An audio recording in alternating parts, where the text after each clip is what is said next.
Assalamualaikum warahmatullahi wabarakatuh. Kami dari kelompok 3 yang beranggotakan Ilham Wareksa, Intan Purmatasari, Lola Amelia, Muhammad Bika Fikri, dan Suryaningrum Cita Utami.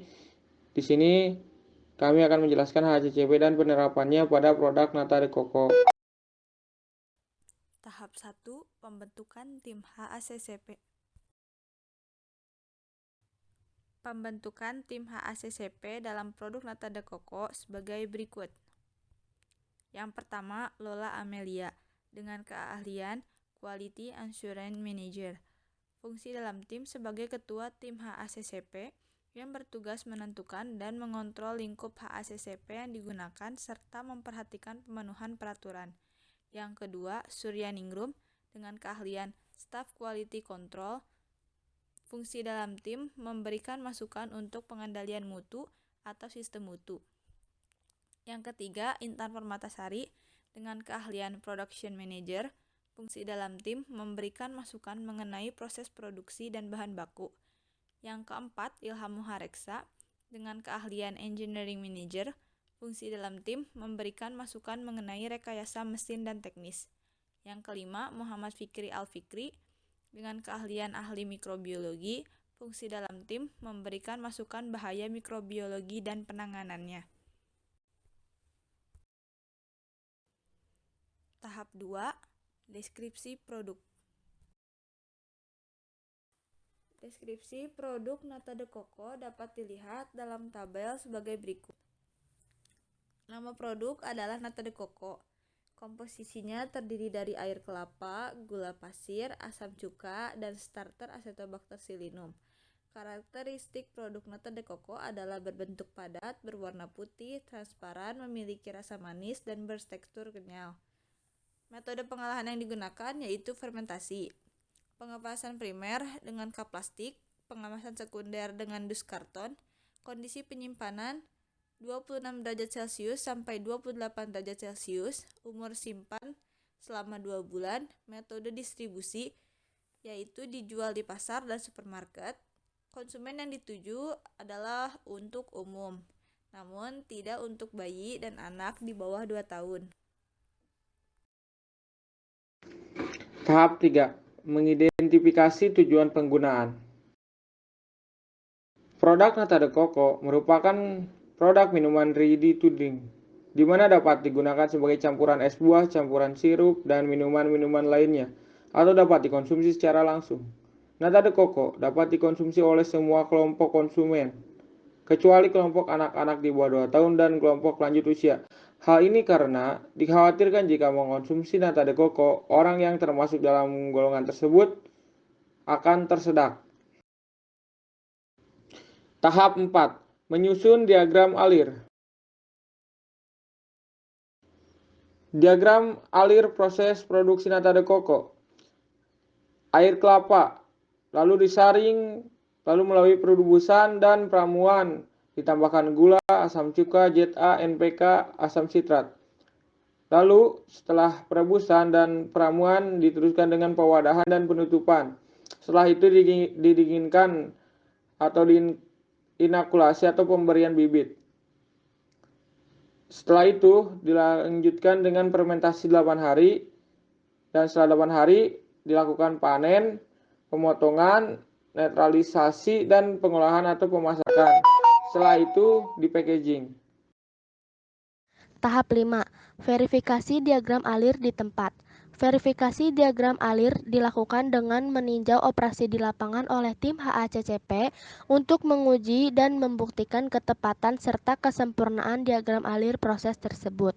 Proses verifikasi diagram alir di tempat kami lakukan dengan cara: yang pertama, mengamati aliran proses. Yang kedua, kegiatan pengambilan sampel. Yang ketiga, wawancara. Dan yang keempat, mengamati operasi rutin.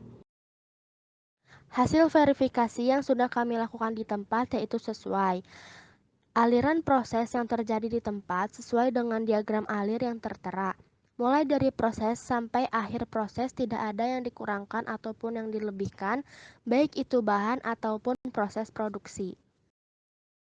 Selanjutnya tahap 6 yaitu analisis bahaya.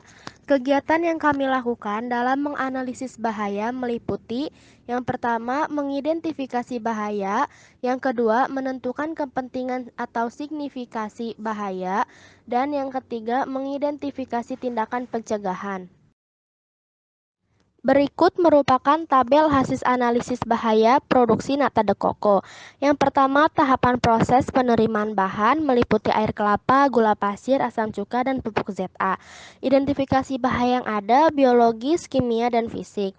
Pada bahaya biologis, diantaranya mikroba perusak, semut, dan potongan tubuh serangga. Penyebab dari bahaya biologis yaitu penyimpanan yang tidak bersih dan aman. Signifikasi bahaya, peluangnya rendah, keparahan rendah, dan signifikansi tidak nyata. Tindakan pencegahan dengan SOP penyimpanan. Lalu pada bahaya kimia, diantaranya logam pemutih, dosis asam cuka, belerang, dan H2SO4 yang tidak tepat. Penyebab dari bahaya ini yaitu terbawa dari supplier, signifikasi bahaya, peluangnya tinggi, keparahan tinggi, dan signifikansi nyata. Tindakan pencegahan dengan jaminan supplier. Selanjutnya bahaya fisik, diantaranya pasir, padatan, dan rambut.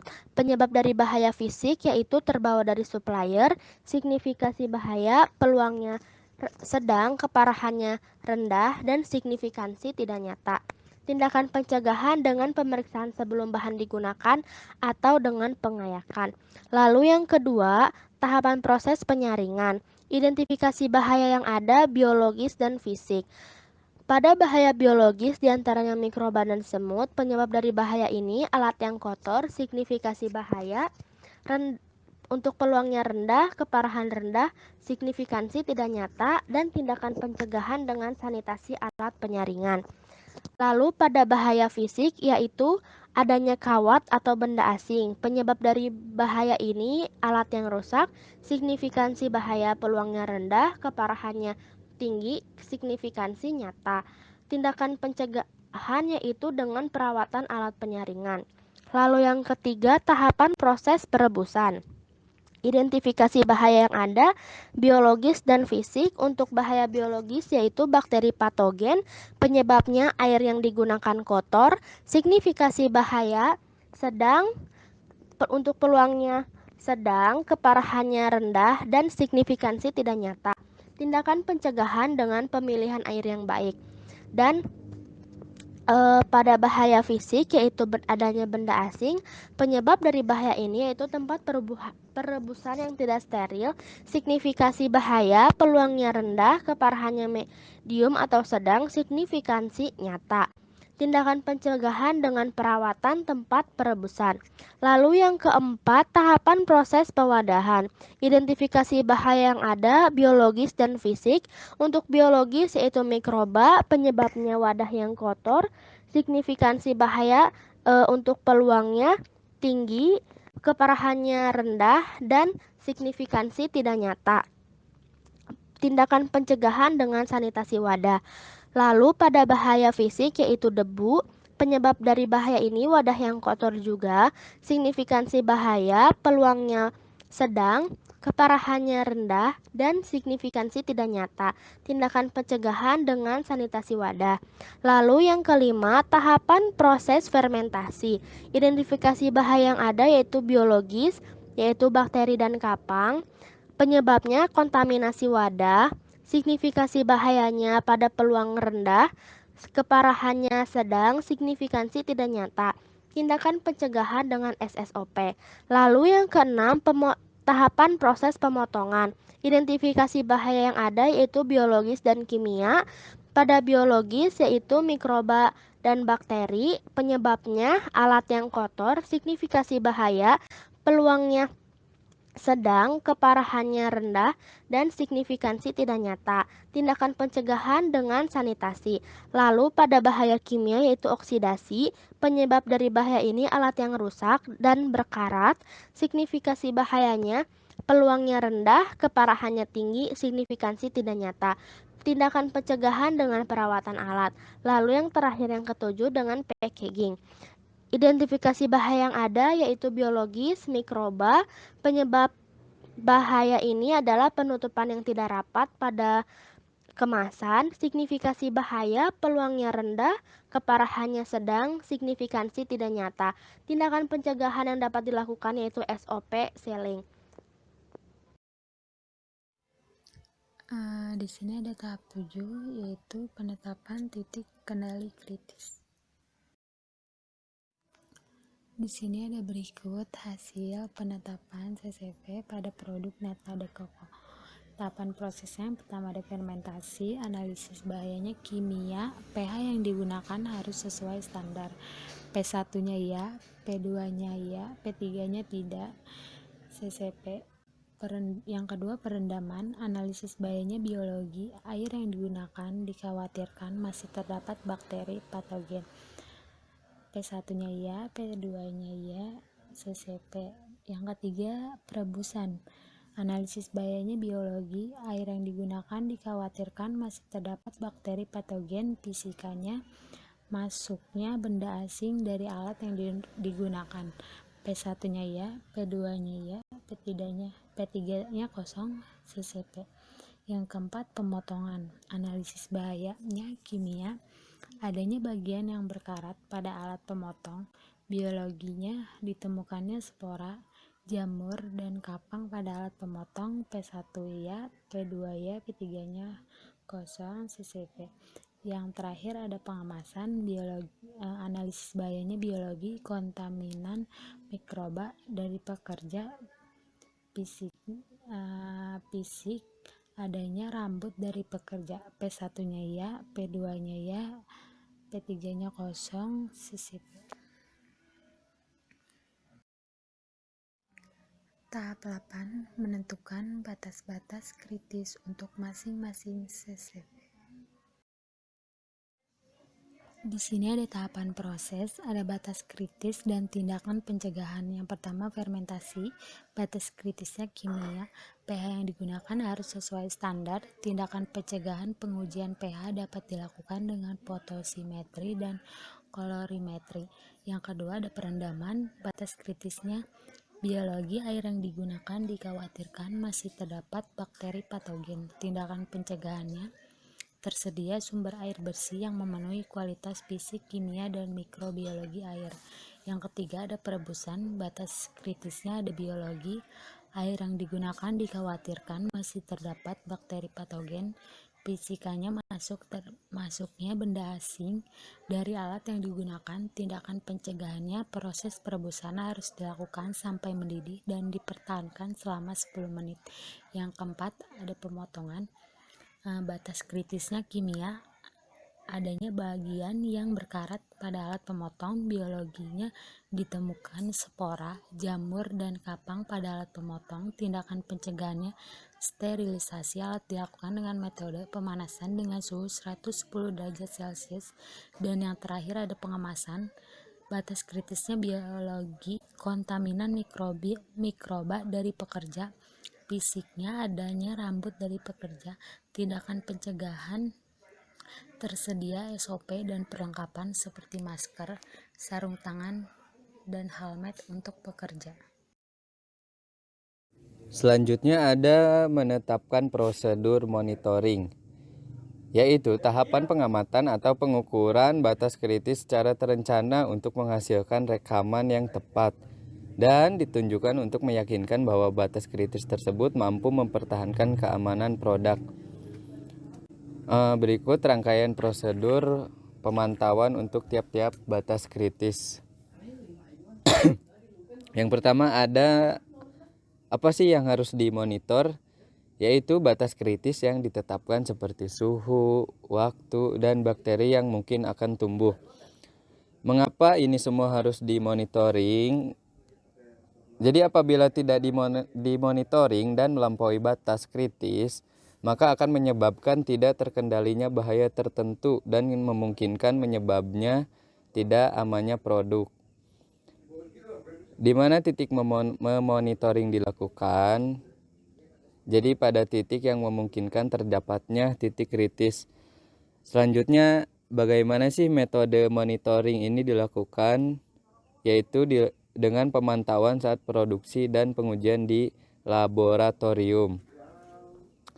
Kapan dilakukannya monitoring ini? Jadi dapat dilakukan secara terus-menerus dengan interval waktu yang ditetapkan. Siapa yang melakukan monitoring ini? Yaitu orang-orang yang berkompeten dan mempunyai keterampilan CCP. Dengan menetapkan batas kritis ini, maka diperoleh seperti data, informasi, atau yang mendasari keputusan-keputusan. Mendapatkan early warning jika ada penyimpangan, mencegah atau meminimalkan kehilangan produk, menunjukkan sebab-sebab timbulnya masalah dan menyediakan dokumen bahwa produk telah dihasilkan sesuai dengan rencana HACCP. Jadi semua dokumen ini tuh dicatat yang berhubungan dengan monitoring CCP dan ditandatangani oleh penanggung jawab. Selanjutnya menetapkan tindakan koreksi. Jadi tindakan koreksi ini semua tindakan yang diambil jika hasil pemantauan pada CCP menunjukkan penyimpangan batas kritis. Dalam pelaksanaannya terdapat beberapa level tindakan koreksi. Level yang pertama, tindakan segera, yaitu penyesuaian proses biar jadi terkontrol kembali, sama menangani produk-produk yang sekiranya dicurigai terkena dampak-dampak penyimpangan. Selanjutnya ada tindakan pencegahan untuk mempertanggungjawabkan tindakan koreksi ini dan pencatatan tindakan koreksi. Berikutnya menetapkan prosedur verifikasi. Jadi tim HACCP ini tuh menyusun suatu prosedur untuk meyakinkan bahwa rencana HACCP ini tuh sudah valid dan bahwa rencana HACCP ini yang disusun sudah diimplementasikan seperti yang direncanakan. Verifikasi yaitu aplikasi suatu metode, prosedur, pengujian atau evaluasi lainnya untuk menetapkan kesesuaian sesuatu pelaksanaan dengan rencana HACCP. Verifikasi ini memberi jaminan bahwa rencana HACCP telah sesuai dengan kegiatan operasional sehari-hari dan akan menghasilkan produk dengan mutu yang baik atau aman untuk dikonsumsi. Jadi ada beberapa spesifik prosedur verifikasi yang menjamin bahwa yang pertama ada rencana HACCP ini tuh yang harus diterapkan harus benar-benar tepat untuk mencegah timbulnya bahaya protes dan bahaya produk. Selanjutnya, prosedur pemantauan dan tindakan koreksi masih ditetapkan. Selanjutnya harus ada internal audit pengujian mikrobiologi atau kimia pada produk akhir. Selanjutnya, dokumentasi dan rekaman yang baik. Jadi, dokumen atau rekaman data itu bukti tertulis ya bahwa suatu tindakan telah dilakukan. Dengan dokumen ini disusun dengan menggunakan formulir. Dokumen ini dapat digunakan untuk keperluan inspeksi, untuk mempelajari kerusakan yang mengakibatkan penyimpangan dan menemukan tindakan koreksi yang tidak sesuai. Jenis dokumen yang harus ada dalam penyusunan HACCP ini yaitu yang pertama harus ada rencana HACCP dan semua materi pendukungnya. Yang kedua harus ada dokumen pemantauan. Selanjutnya ada dokumen tindakan koreksi. Yang keempat ada dokumen verifikasi. Nah, dengan telah disusunnya sistem dokumentasi, maka selesailah penyusunan rencana HACCP ini. Penetapan CCP, penentuan batas kritis, penetapan prosedur monitoring, penetapan tindakan koreksi, penentuan prosedur verifikasi dan dokumen yang baik. Selanjutnya dituangkan dalam tabel. Selanjutnya ini terdiri dari beberapa bagian ya. Yang pertama ada tahap, batas kritis, prosedur, tindakan verifikasi, dan catatan dokumentasi. Untuk tahap ini sendiri ada fermentasi. Rentan pH-nya yaitu di kisaran 3-4. Selanjutnya ada di prosedur monitoring. Tahap ini tuh dibagi jadi beberapa tahap. Yang pertama pada pH ini pada proses fermentasi di mana sih tempat fermentasi ini dan bagaimana memastikan fermentasi berhasil dilakukan. Kapan saat proses fermentasi berlangsung dan siapa personil penerima. Selanjutnya di tindakan perbaikan, yaitu di tahap 10. Jadi bila pH belum memenuhi standar, maka ditambahkan asam cuka hingga pH dalam rentang 3-4. Selanjutnya tindakan verifikasi. Pengujian pH ini dapat dilakukan dengan potensiometri dan kolorimetri atau pH meter dan indikator pH universal. Untuk catatan dokumentasi ini sendiri yaitu rekaman proses fermentasi. Selanjutnya di tahap peredaman. Jadi air yang digunakan untuk perendaman nata de coco ini tuh harus memenuhi syarat baik syarat kimia, fisik, mikrobiologi air bersih sesuai dengan Peraturan Menteri Kesehatan nomor 416 pada tahun 1990. Selanjutnya di tahap prosedur monitoring. Balik lagi ya, ini ada beberapa tahap. Yang pertama tahapnya, apa air ini digunakan untuk merendam produk nata de coco, di mana tempat perendaman itu, terus bagaimana memastikan air perendaman sudah higienis dan kapan saat proses perendaman berlangsung, dan siapa personil penerima. Untuk tindakan perbaikannya menggunakan sumber air bersih yang sudah aman, misalkan bisa digunakan PDAM atau air sumur gali yang sudah diolah dengan media filtrasi sehingga kualitas airnya baik. Selanjutnya tindakan verifikasi. Tersedia sumber air yang memenuhi kualitas fisik, baik kimia dan mikrobiologi air bersih berdasarkan Permenkes nomor 416 tahun 90.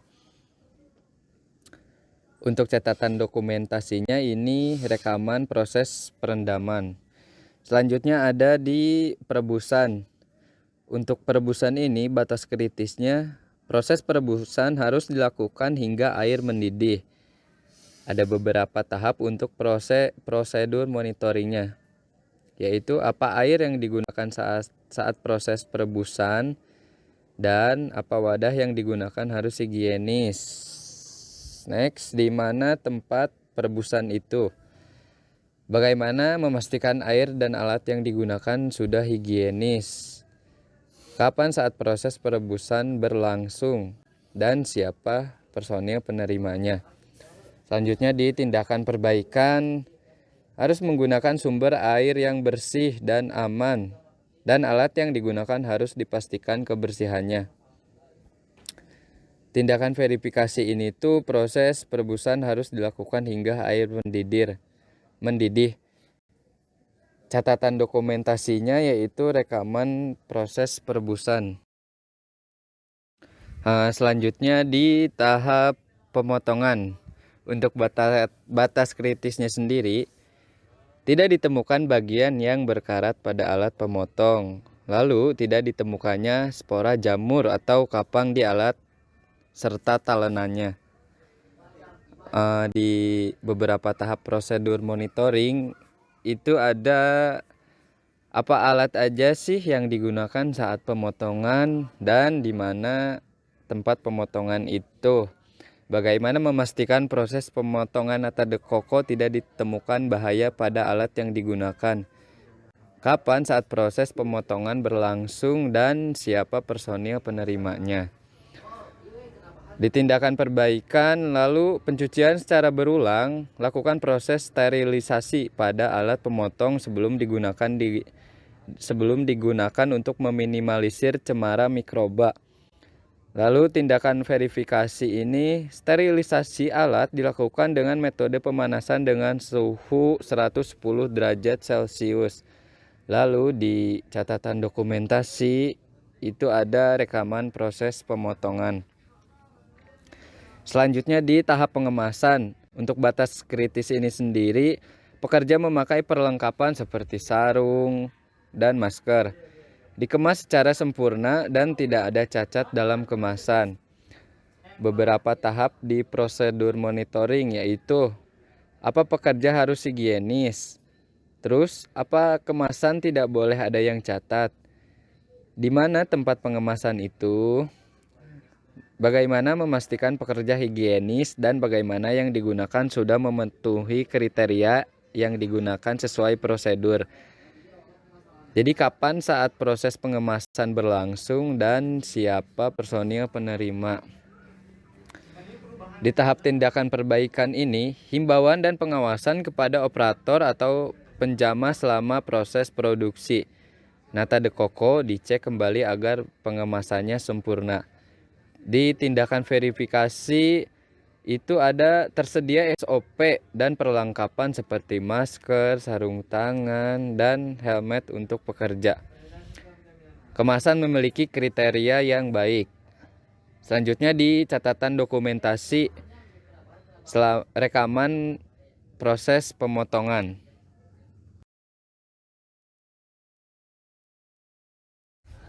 Mungkin cukup sekian dari kelompok kami. Mohon maaf bila terdapat banyak kesalahan. Wabillahi taufik wal hidayah. Wassalamualaikum warahmatullahi wabarakatuh.